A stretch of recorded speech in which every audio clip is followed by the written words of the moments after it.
સુરતનો ચકચારી કેસ જેમાં પ્રવીણ આંબે નામના યુવકની સરા જાહેરમાં છરીના ઘા ઝીંકીને જે હત્યા નિપજાવવામાં આવી હતી તેના સાગરીતો દ્વારા આ મામલામાં પોલીસે કાર્યવાહી કરીને ગણતરીના દિવસોમાં આરોપીઓને દબોચી લીધા હતા। ત્યારબાદ ચાલુ વરસાદે આરોપીઓનું રિકન્સ્ટ્રક્શન કરવામાં આવ્યું।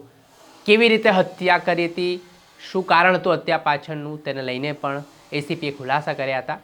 ત્યારે એ ઘટનાના વિડીયો પણ સામે આવ્યા છે। શું મામલો છે, વિગતે વાત કરીએ।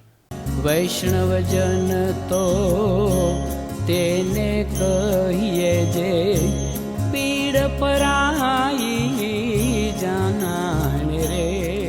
દર્શક મિત્રો, નવજીવન ન્યૂઝમાં આપનું સ્વાગત છે। હું છું ફૈઝાન।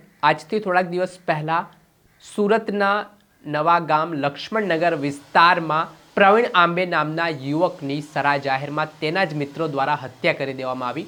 પ્રવીણ આંબેની આરોપી ભૂષણ પાટીલ સાથે કોઈ બાબતને લઈને બોલાચાલી થઈ હતી અને આટલામાં ઉશ્કેરાયેલા ભૂષણ પાટીલ નામના આરોપી પોતાના ઘરેથી છરી લઈને આવે છે અને પ્રવીણ તાંબેના ગળાના ભાગે આડેધડ છરીના ઘા મારીને તેને મોતને ઘાટ ઉતારી દે છે। આ ઘટના બાદ અડધી રાત્રિએ સુરતની ડિંડોલી પોલીસ દોડતી થઈ હતી।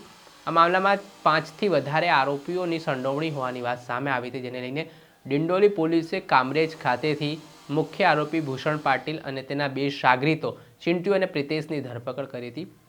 ત્યારબાદ આ મામલે ખુલાસા પણ કરવામાં આવ્યા હતા, જેમાં મિત્રો વચ્ચે ચાલી રહેલી અદાવત અને જે એ સમયે બોલાચાલી થઈ ને જૂથજૂથમાં મામલો ઉગ્ર બન્યો, તેના કારણે હત્યા થઈ હોવાની વાત પોલીસ અધિકારીએ જણાવી છે। આ ઘટનાના સંદર્ભમાં જે સ્થળ પર હત્યાનો બનાવ બન્યો હતો ત્યાં ચાલુ વરસાદે પોલીસ આરોપીઓને લઈ ગઈ અને ઘટનાનું રિકન્સ્ટ્રક્શન પણ કર્યું। એ સમગ્ર ઘટનાના દ્રશ્ય સામે આવ્યા છે। જે દ્રશ્યમાં આપ જોઈ શકો છો કે સુરત પોલીસના અધિકારીઓ છે તે આ કેસમાં હત્યા પાછળને લઈને સમગ્ર કેસની તપાસ કરી રહ્યા છે, એક એક પુરાવાઓ મેળવી રહ્યા છે અને જે આખો બનાવ બન્યો હતો તે મામલાને લઈને પોલીસ હવે કડક કાર્યવાહી પણ હાથ ધરી છે। હવે આ ચકચારી બનાવમાં જે 2 દિવસના રિમાન્ડ પર આરોપીઓ છે ને હવે તેમની સામે કડક કાર્યવાહી માટે સુરત પોલીસે આગળની પ્રક્રિયા શરૂ કરી છે।